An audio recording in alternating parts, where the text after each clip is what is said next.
How to delete a project in Base44. In this video, I'll show you how to delete a project in Base44. So to get started, go ahead and open Base44 on your preferred browser, sign in to your account, and once signed in, click on this apps button at the top left of your screen at the right side of Base44. And that will take you into the apps section.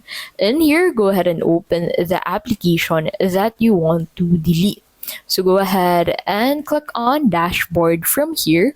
So you'll find that at the left side of the preview tab, which you'll find at the middle of your screen, at the top middle of your screen.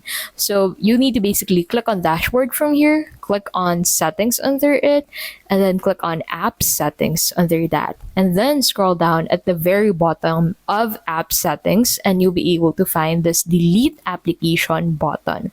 So once you click on this, you'll need to confirm the action of deleting this application or project for your Base44 account. And then once you confirm this, you'll be able to successfully delete your project on Base44. If this video was helpful, please don't forget to give this video a like and subscribe for more videos like this.